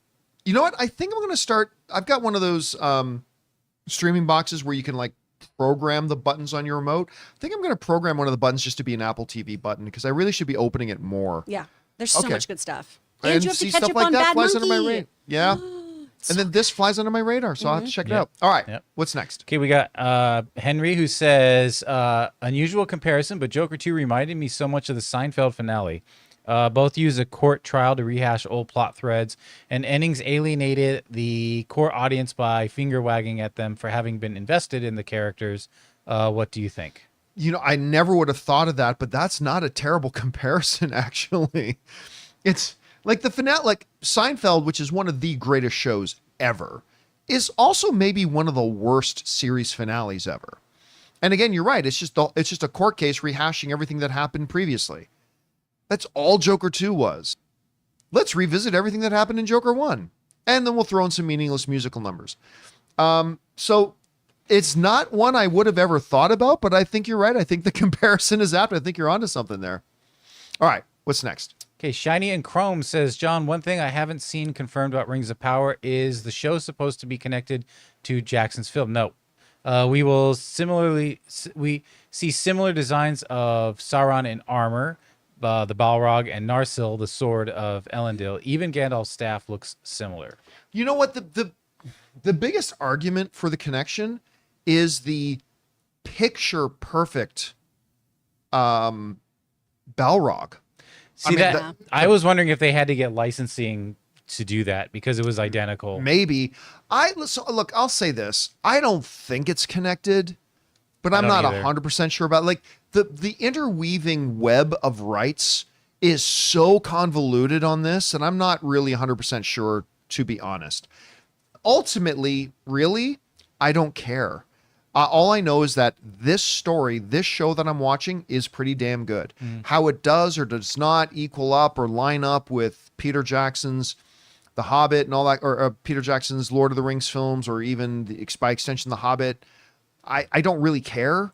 I just want to know if the thing I'm watching is good. And so far, I mean, season 1 was not, but season 2 is. And yeah, by the way, I read a fascinating article yesterday. There's a guy that I had not been aware of before, but apparently he's very well known in Tolkien circles. He's like the professor, I think they call him Professor Tolkien or something like that. He's like the world's leading expert on Tolkien, all that kind of stuff. And he was reading, talking about this thing about, he said, there really is no such thing as Tolkien canon. He made the argument that J.R.R. Tolkien was constantly reimagining, re-envisioning.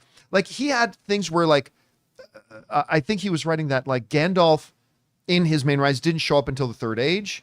But he said Tolkien, there are writings that Tolkien had that never got published that he said he reimagined it, saying, no, actually he shows up in the Second Age and all that kind of stuff. So like he was making this argument that Tolkien himself was constantly reimagining, revisiting. And that's why something like the Silmarillion is, people got to understand the Silmarillion. I was talking about this on Open Mic a while ago. It is a work that was a bunch of random writings, some more random than others, that literally his kid and somebody else came along and kind of edited them together and then filled in the gaps themselves. And so like this professor is like, so anybody trying to claim holy canon on that is like crazy, because it in and of itself, the Silmarillion itself was a work of interpretation. The Silmarillion itself was a work of adaptation and change, and Tolkien was always changing things and reimagining things. And anyway, so bottom line is, I don't really know how closely Rings of Power is supposed to connect to the Peter Jackson vision of it. And at the end of the day, I really don't care. All I care about is the individual project I'm watching good. That's all I care about. All right, what's next? Alexa says Gunn announced a Robin movie dynamic duo with Dick Grayson and Jason Todd is in development. Matt Reeves also involved. Sounds good, but apparently it's with puppets. Was announced last week. Sorry if you already talked about it. Didn't see any kids on page. I didn't already talk about it because I saw no purpose to talk about it, to be honest with you. I don't think it was puppets. I think it's like stop motion. Yeah, it's a blend kind of stop motion and CG animation. They said it was going to be a very unique kind of thing. Look, It's referred to as like puppetry animation. is that what it's called? Yeah. Okay, so but it's not like Jim Henson. Hey everybody! Yeah. No, it's not the Muppets. No. Although that would be The fun. dream. Oh That'd my be great. gosh. Remember that episode of Angel? No, there was a puppet episode of Oh Angel? yeah, where Angel gets turned I into didn't a watch all puppet. of Angel. Oh, I you stuck know, with Buffy. I preferred Angel over Buffy. Well, that's fair. But you know, I'm different that way. But I'm not gonna lie to you. I'm not really interested in it. But hey, I wasn't really interested in this Spider-Man Into the Spider-Verse either until I saw it. So who knows? We'll see what comes out of it. All right, what's next? Okay, Pasty White Guy says, according to THR, Aaron, Pierre, and Stephen James are finalists for Jon Stewart with screen tests this past weekend. Pierre was awesome in Rebel Ridge, but I've heard concerns online he is too light-skinned, using quote from Stewart's creator thoughts. By the way, when he says Jon Stewart, he's not talking about the host of The Daily Show. Right. He's talking about one of the individuals in DC who has the moniker of Green Lantern. There are many Green Lanterns. Jon Stewart is one of them. Yeah, I read that report. I don't know how reliable it is. So I did finally watch Rebel Ridge. First of all, that guy is great. Mm-hmm. There's very much a John J. Rambo from First Blood feel. Not a John J. Rambo from the Rambo movies, but John J. Rambo from the first film, First Blood, which was very different from all the other Rambo movies. If you've never seen First Blood with Sylvester Stallone and Brian Dennehy, highly recommend it. I still think it's the best of the Rambo movies by far. Anyway, so he gave off those vibes. I think he's great. I thought the movie itself was okay. It got a little ridiculous, but overall it was okay, but he was great. So I would be totally down if he gets cast in the role. I just don't know how much veracity there is to that report, to be honest with you. But we'll find out soon enough. Man Oten says, hey, John, love the show and huge fan since 2017. Thank you so much. I think I know what the asterisk means for the Thunderbolts movie. The asterisk is called a symbol. So Thunderbolts reads Thunderbolts a symbol, which sounds like Thunderbolts assemble. Your thoughts? I mean, maybe, but that's a No. stretch. That's a huge stretch. Yeah. This is a symbol too. So that's not Get directed ready at to you, by pause the and way. screenshot, kids. That's not directed at you, by the way. No, I know the Thunderbolt symbol. I mean, listen, Kevin Feige's done some crazy things, maybe, but I think you might be stretching a little bit there. Now watch this. 6 months from now, it's like, yep, that's totally what it was. And maybe, but for now, I'm going to say, I think you're reading into it a little bit much. Maybe. We'll find out. All right, what's next? All right. Yo Mama says, as someone who was mixed on Joker 1 and my brother who hated Joker 1, we both came out of Joker 2 loving the wild, unexpected direction it went down on. We both knew this was definitely an Elseworld story in every way. Chris Carr, have you seen it? You might like it. I'm going to be really honest, guys, and everyone in this room knows this. I didn't go see it because I didn't like the first one, and I'm not going to spend my time going to see it until it's on streaming. They all gave a review of it. I did not have time to go see it because I was working. I'm going to go see it when it comes on streaming because I hated the first one.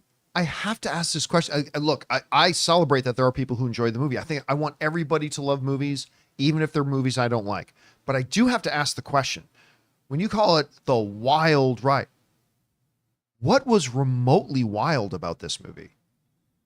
I'm sitting in my cell, and now I'm sitting in a courtroom, and now I'm singing a song. I mean, I just don't know what there is to qualify as wild about Joker 2. Some people like the unpredictable, I guess. I get it, but yeah. Yeah.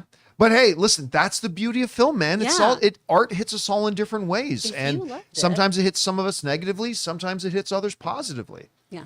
All right, what's next? Anorak, the all-knowing. Hey, John and crew, just rewatched Expendables 3, and Thunderbolt Ross also has another team backup.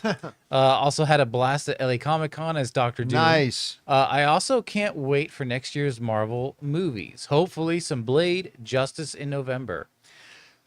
I think I'm now officially of the belief that Blade is not going to happen. I don't have any secret insider information. Nobody's told me anything. And I hope I'm incorrect about that. I think there's still a chance. But I'm just saying, as an average fan, as a fan, I think I'm now at the point that I just don't believe this movie's going to happen. I really wish that it would, and I hope it does. Now, regarding LA Comic-Con, we didn't go. But I think maybe next year we might actually book a booth. Maybe we'll actually get a booth at LA Comic-Con. So people, if you want to come and stop by, maybe we'll just like podcast right from the booth, from the floor of LA Comic-Con. I don't know. We'll say that. All right. What's next? Neo Braveheart says, John, do you ever get mad at yourself for being so good at what you do? He gets mad at me. That's the weird thing. I mean, you made the best Star movie-related show in the world 3 times, and now you're doing the same for sports, bringing them a healthy community to celebrate that love. Well, first of all, thank you very much. And I'll take this grand opportunity that you just gave us to promote this thing here, Filthy Sports. Yesterday we did our first episode. Our goal was to get at least 50 live viewers, because brand new channel, to get at least 50 live viewers and hopefully 1,000 views. And the first episode we had like 300 live viewers and 4,000 views. Of it so far. So thank you to everybody who came by. Of course, the next episode of Filthy Sports will be later this afternoon. And it is, just like the John Campea Show, Filthy Sports is available in audio-only podcast format on Spotify, like you see it here. It's also available on Apple Podcasts. So if you are at all into sports, or you just want to come hang out with us as we talk sports, make sure you come back and join us at 4 o'clock Los Angeles time. And thank you for giving me the chance to give it a little plug. All right, what's next? We got Marcus, who says, I was wondering if any of you have ever watched FX's The Americans, starring Kerry Russell and Matthew Rhys. Also, FX's The Old Man. That's on my list. That's actually on my queue, Old Man. With Jeff Bridges is about to finish season 2. First couple of episodes in season 1 were directed by John Watts. It's fantastic. I finally got around to doing The Americans, which I was years late to that. Yeah. Just because everybody, that was so, I'm like, how did I not watch this when it was really on? I have not started watching The Old Man. Although, I mean, it's Jeff Bridges. Jonathan Lithgow's in that too, right? If I'm not mistaken. An Old Man, yes. Yeah. So, I mean, and I've heard nothing but good things about it. So I have not started watching The Old Man. Have either of you guys, or Jonathan, you haven't yet. Chris, have you I've watched it? seen The Americans. I have not watched The Old Man. Yeah. And every time I see a preview for it, I go, why am I not watching this? Yeah. I don't know why. And I hear nothing but good things about Yeah. it. I'm getting caught up on Fargo because I'm a couple seasons behind. Oh, nice. So Okay. then Old Man is my Hulu thing Yeah. for that. Yeah. I just binged Heartstoppers. That was my one. All right, what's next? Bull Boyle says, if you were to create a popcorn bucket for the John Campea Show, what do you think it would look like? It would be definitely there'd be a straw for butter. Yeah, a big, you know what there would be?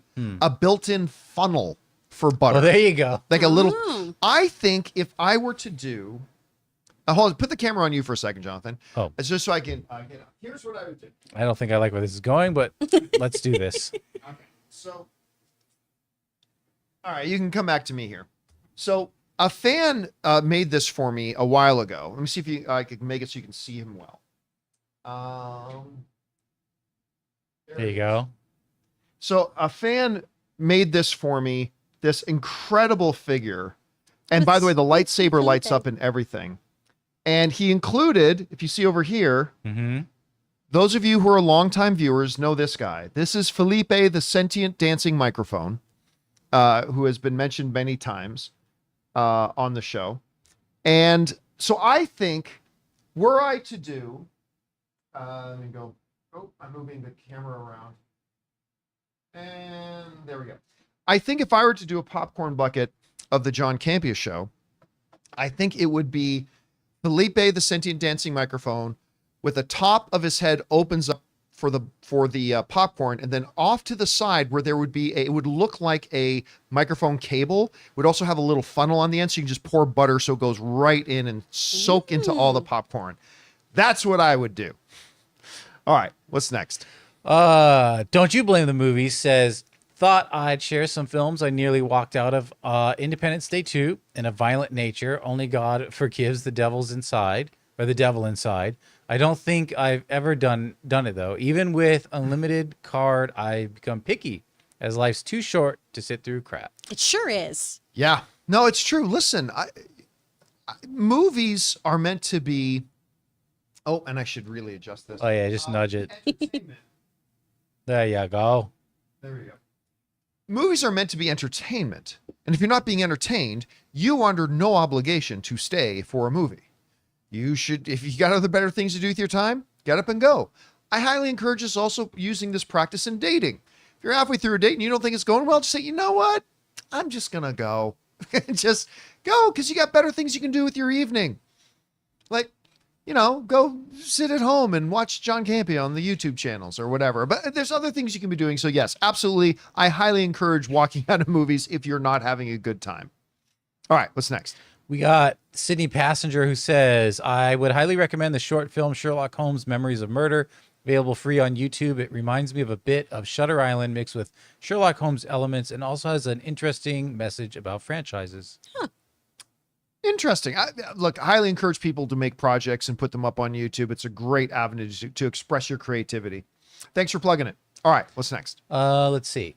We're going to go Scooby Drool with a $25 tip. Thank you, Scooby. Appreciate that, man. That's very generous. Hi, John and wonderful crew. With the major disaster of Joker 2, does this ruin Todd Phillips' chance of getting hired for any major Hollywood studio? It appears Todd Phillips made Joker Folie Adieu to give a middle finger to the fans of the film. Okay, first of all, let's put that to bed, okay? Yeah, that's not true. I think Joker 2 is horrible, right? I think the movie's terrible. But don't take it personally, my God. But yeah, no, this fucking stuff about, he was given the middle. No, he wasn't. Look, he should have had checks and balances. He should have done it himself. But every filmmaker, every storyteller is making something that they hope is good.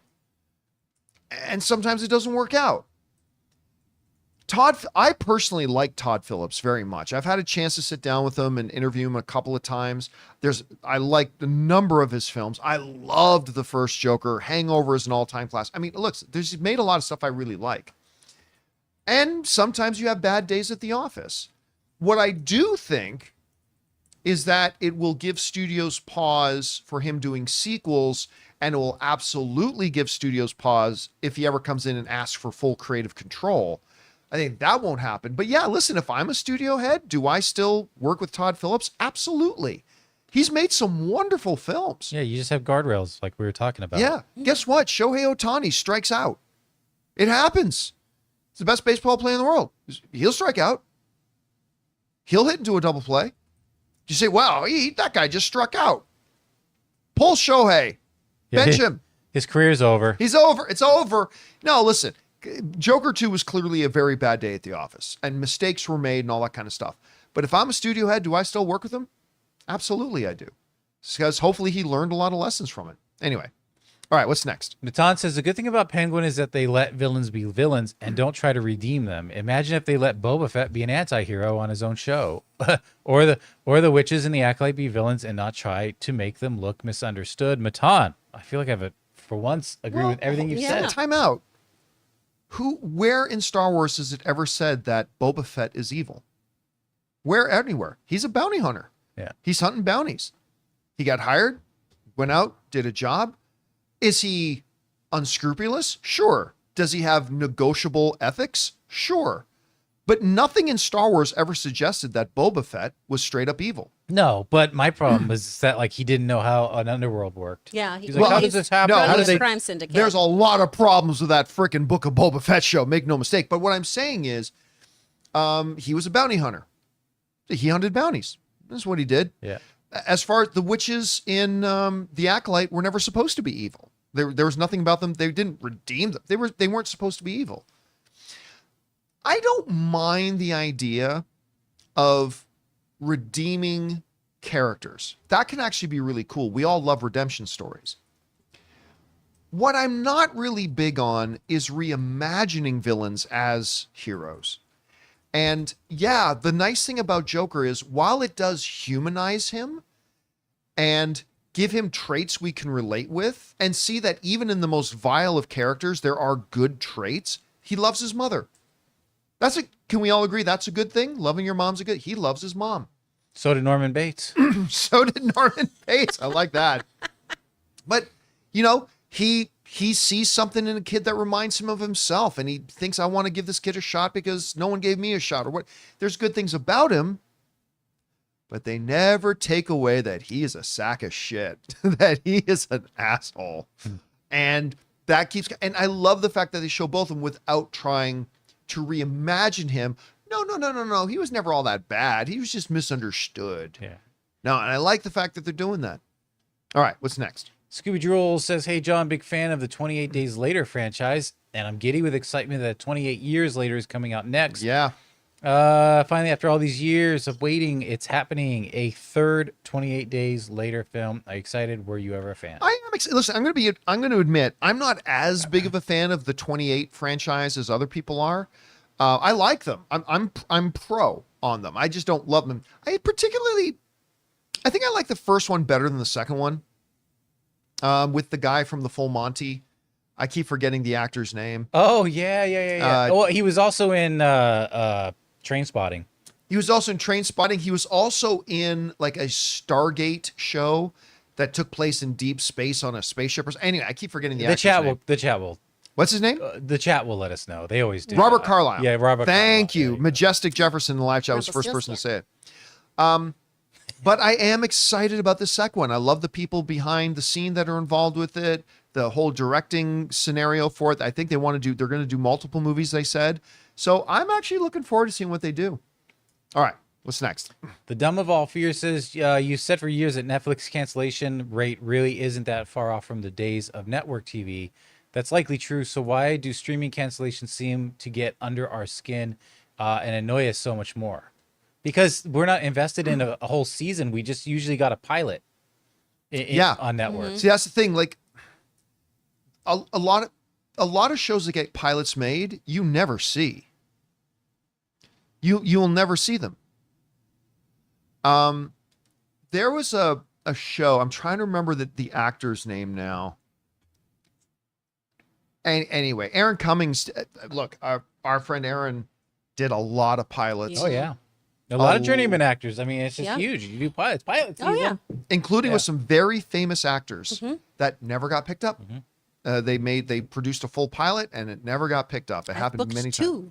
What's that? I've booked 2.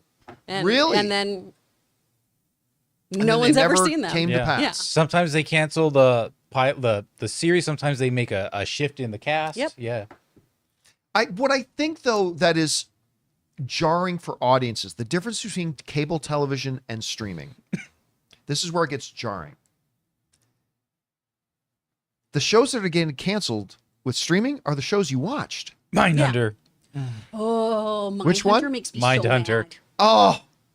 Oh, We're getting to such a good place. Did you hear what's his name? I know. Is maybe hinting that maybe they'll find a way to bring back Mindhunter. I hope they do. It's so good. Man. Anyway, because in the good. old days of cable, getting people to watch it was the ultimate goal.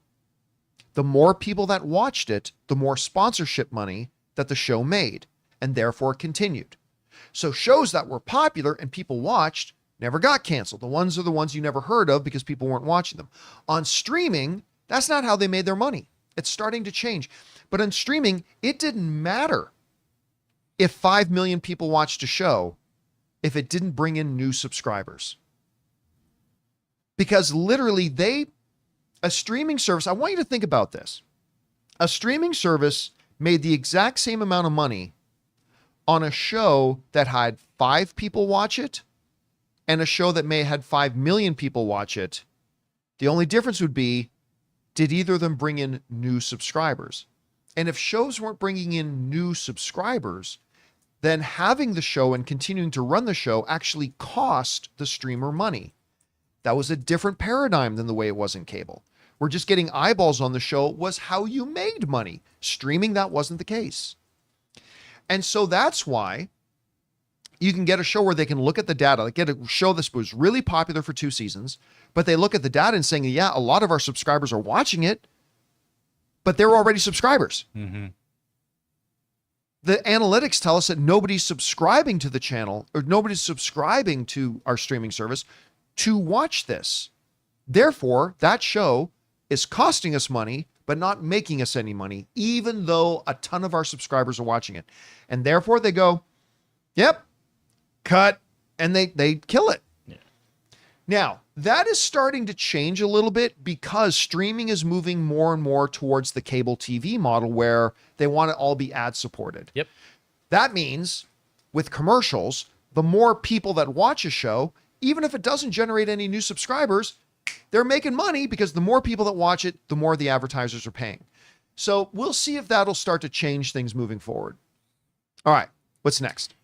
David says, I'm seeing Joker 2 for a third time tonight. Whoa. He's definitely one of the 1/3. I might be crazy, but I really liked it. It felt more like an epilogue than a sequel, if that makes sense. But I actually liked a lot of the ideas about coming to terms with one's own identity. Or maybe I'm crazy. Again, you're not crazy. That is the beautiful thing about art, man. If that's how it struck you, then that's a beautiful thing. I'm glad you enjoyed it. I'm glad you're going to go see it a third time. I won't be there, but I'm glad you are. Just check your seat before you do. All right, what's next? We got Gabriel, who says, I'm a little confused where you stand as a movie channel. I have not seen you cover certain movies this year. I've mostly seen the popular movies, but none more controversial or more independent films. Is this to avoid backlash on your opinion? I don't give a flying fuck what anybody thinks about my opinion. If you've watched me for any period of time, you would know this. I don't give two shits what people think about my opinion. I'm going to give you my opinion, and if it's a popular one, great. And if it's not, I don't give a shit. My job is only to give my opinion.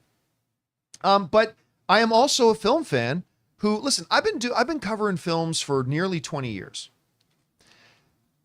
I, about 7 or 8 years ago, gave myself permission that I don't have to watch every movie. And I don't. I don't go to every movie. So let me bring, for example, let me bring up here, let me go to Box Office Mojo. Let me go to the calendar. Let me bring up, say, August. Let me go through August here.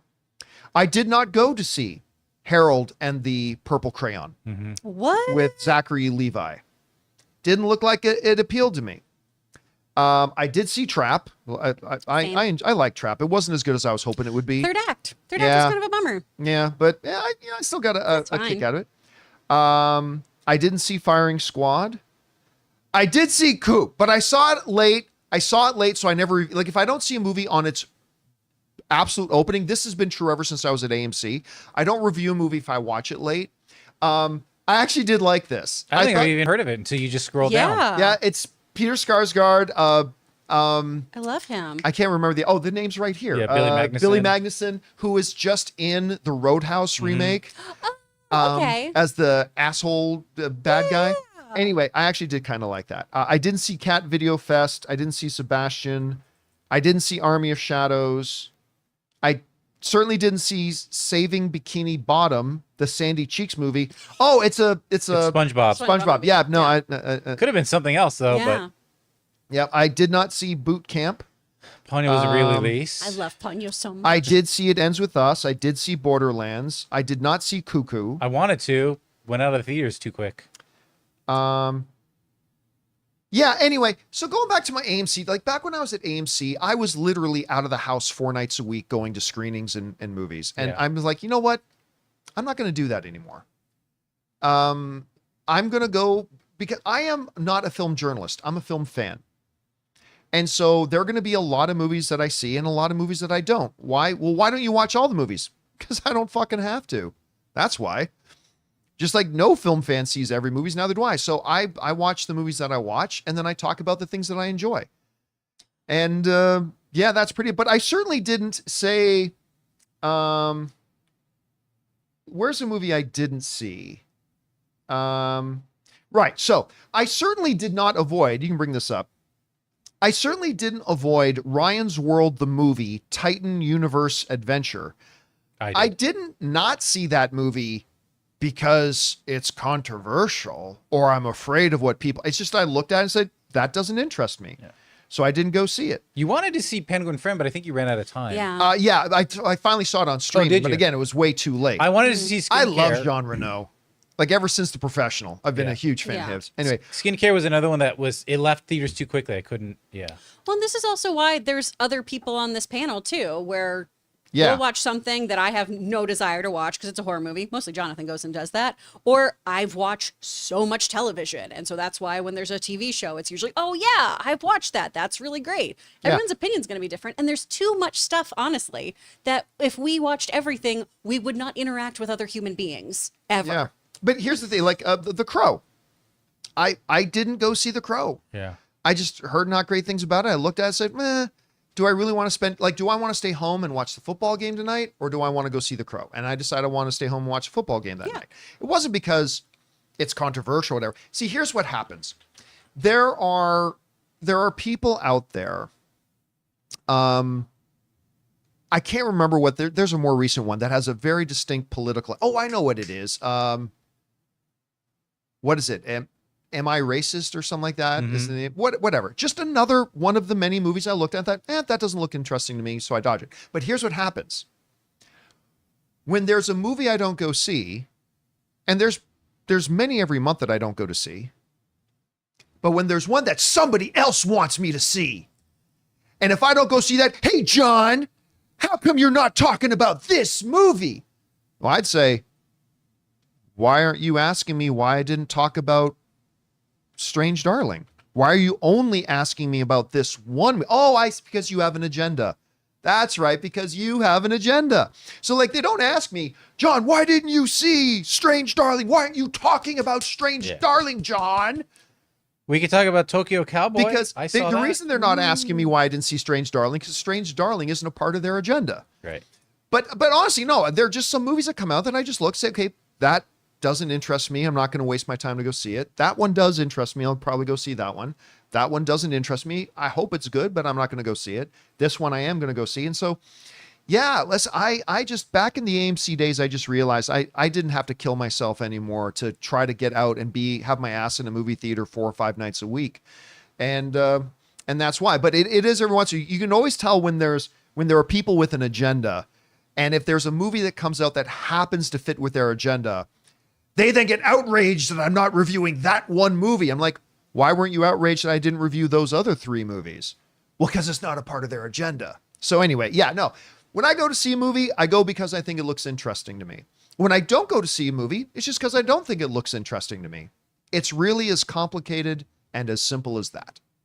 All right, what's next? Richard says, hey, John, Todd literally self-sabotaged his own Joker on purpose from the recent Variety article. I don't think WB, DC, and James Gunn, Safran are at fault. They gave him notes for his films, and he didn't listen. He also refused to test screen. Well, no, he didn't try to sabotage his own movie, but it is true that he took no input from the studio. He took no input. James Gunn and Peter Safran had nothing to do with this movie. I mean, James Gunn was often promoting it on his social media, but other than that, he had nothing to do with the movie. So there are 2 points of fault. Number one, Todd Phillips, because he got given complete 100% creative control. He didn't have to answer to anybody, and he didn't even have to test screen it. So that's all on him. But there's also a second point of fault that the studio, while every studio would have greenlit a Joker 2, every studio would have greenlit a Joker 2. They should not have greenlit it with Todd Phillips's demands. They should have said, listen, we really want you to make this movie, Todd. The first one was a masterpiece, but we're not going to let you have complete creative control with no input, no test screening, and not being answerable to anybody. And if he said, well, then I'm not going to make it, then say, okay, then we tried. So they shouldn't have given that to him. Anyway, what's next? King David of America says, just watched all 3 episodes of The Penguin, and it was so good. It truly felt like a gangster show than a comic book one. But I know the Batman may not appear in the show, but it feels like he's watching from behind the shadows. You know, one of the big criticisms, we've talked about this before, one of the big criticisms that I've read about The Penguin is that, where's Batman during all this stuff? There's this gang war starting up. Where's Batman? It's half the stuff is behind closed doors. Yeah, that's exactly what I say. Listen, this is year 2 Batman. At most year 3 Batman. So he's not complete. But also, in case you hadn't noticed, Gotham has just got through a catastrophe. The end of the Batman, we saw Robert Pattinson's Batman shift his focus a little bit from pure vengeance to actually helping people. Gotham is in desperate need. Also, we've heard on the news clips, when the news is being read in the background in Penguin, crime is shot up as a result of the catastrophe. So Batman has got his hands full. Yeah. All this like infighting amongst the gangsters that is, like Jonathan pointed out, behind closed doors. Why on earth would Batman be paying any attention to any of that when there's thousands of people who daily are desperately needing his help? So the way I imagine is in that Gotham, that's where Batman is. That's what he's doing. Why would he worry just about the rich gangsters? He's worried about helping people. Yeah. That's my interpretation at any rate. All right, what's next? All right. And you know what? Actually, I'm kind of surprised. I thought the Penguin was going to, and it may still later in the season, I thought they were going to start moving like towards acquiring that fund of money that, funded them to begin with. But they haven't really talked about that. No. So interesting. Quantum of Zen says, "Hi crew, did any of you get the AMC bribe offer to get 1,000 stub points if you go to see Joker 2 with all the bad reactions? I'm still not going." Ooh, I did not see that. I would probably take that bribe.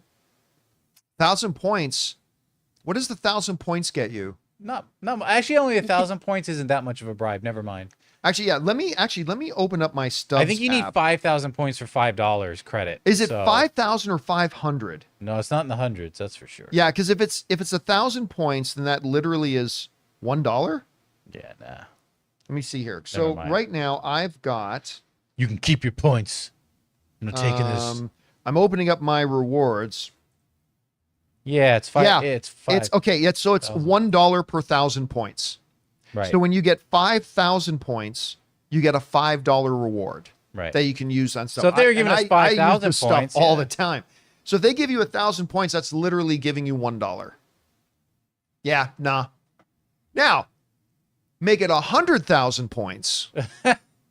Where I get like $100 of popcorn and soda, then we might be talking. But I ain't going back to Joker 2 for a $1 reward, for $1 off my next soda.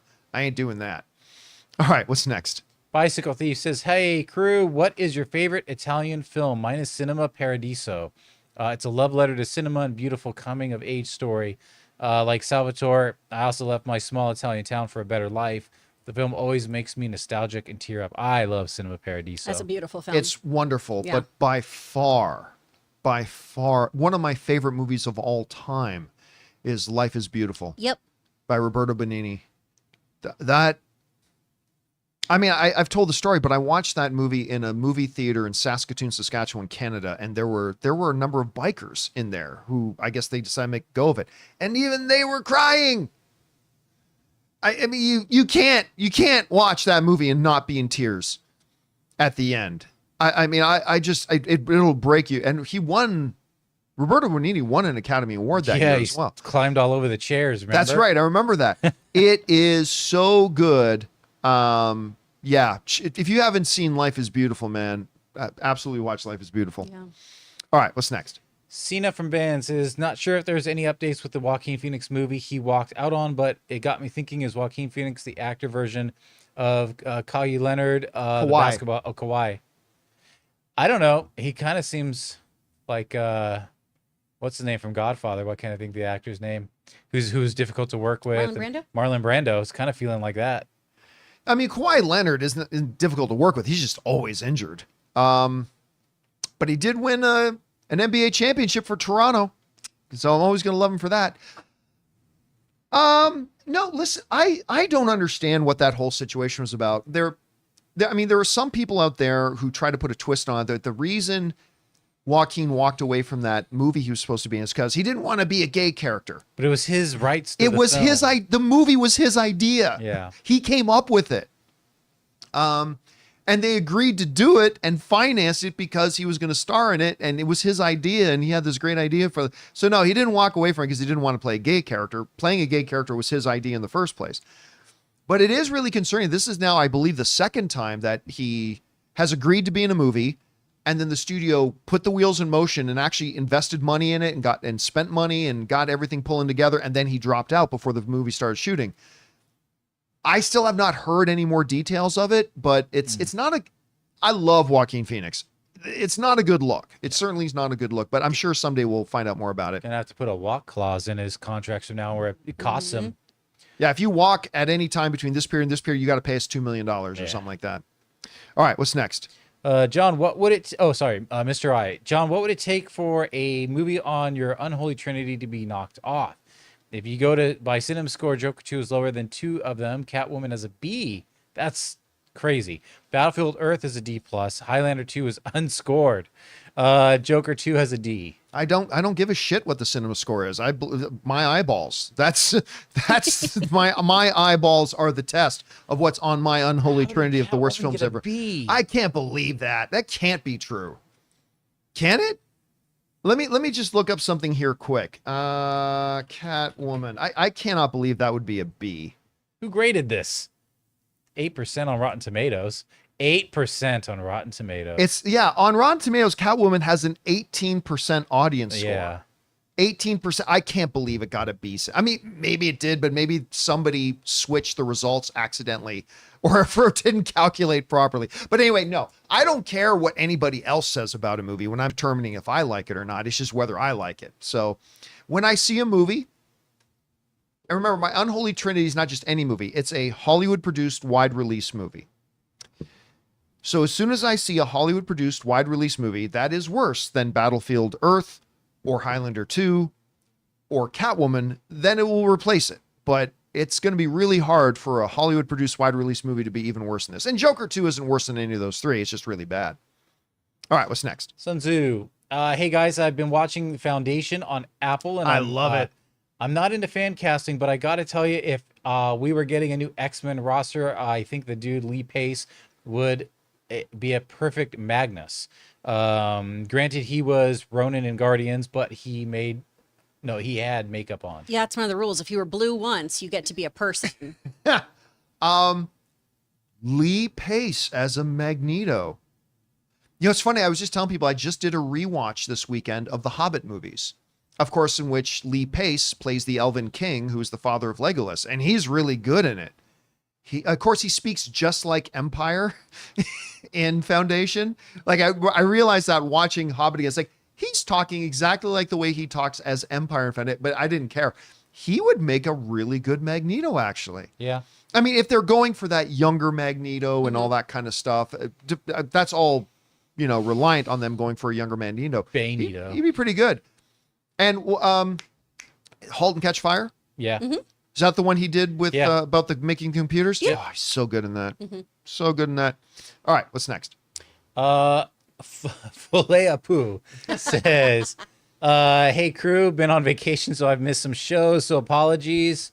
You can write in this is your formal apology, so I accept it. So apologies if you discussed it. Did you guys see Wolves? Yes. Looking for a movie for tonight. I love Pitt Clooney, but I haven't heard much about it. It's great. It's so fun. Yeah, I definitely want to watch it. I loved it. Yeah. You know what? Check it out, man. I was excited for the movie, and then they pulled it from wide release, and I went, well, if you don't believe in the movie, maybe I don't need to bother. I still want to watch it because I love Clooney, I love Pitt, I love John Watts. But again, there was something in my head that just disconnected from it when they were going to wide release it, and then they decided not to. It only played in like Regal. It wasn't in any AMC. Yeah, so I'm like, so you guys don't believe in the movie, and it's just that something went in my head, so I just never bothered watching it. But you saw it and you liked it. It's a delight. It's I haven't super talked to fun. anybody who's seen it. Oh man, Logan and I watched it and we had a great time. I It's should really watch it fun. because I was looking forward to it until they pulled it from wide release. I feel like I heard it's supposed to be part of a franchise or something. Like they have ideas to keep going with it. It makes sense because where it ends, there's a lot of room to do more stuff. Yeah. It's fun. Now I just got to wait for the angry emails. John, why aren't you reverting Wolves? Why didn't you? Are you afraid of the controversy? Are you afraid of it? Yeah. Are you a pussy boy? You pussy boy? You a pussy boy? All right, what's next?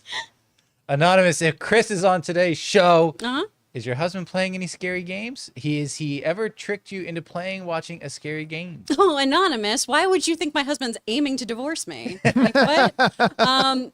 No, my husband does not trick me into doing things because he's a sweet, wonderful angel baby. Today, he's actually over at our friend Scott's house doing a lot of demo editing because, as you know, I run a voiceover business. And so he's editing a bunch of demos. Zachary Zarvos, fan of the show, he just finished editing yours, so we get to play with music now. Scary games, though, we used to do something called Frady Cat Friday that we'd stream, and we might do it again soon. Frady Cat Friday? Frady Cat Friday, and we would stream those games, and we're thinking about doing it again because our buddy Scott's back here. I like that. It was I'm all super for fun. that.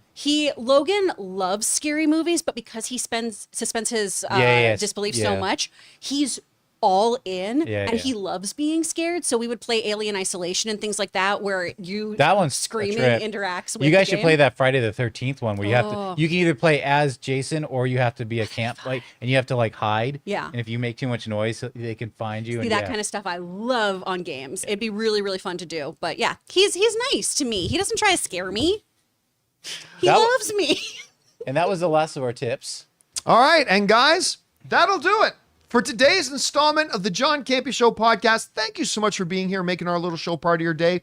Big special thank you to all you guys who sent in questions. Number one, because you gave us great fun things to talk about. But number two, you supported this channel as you did it, and all of us involved with the show. Thank you guys so very much for your support.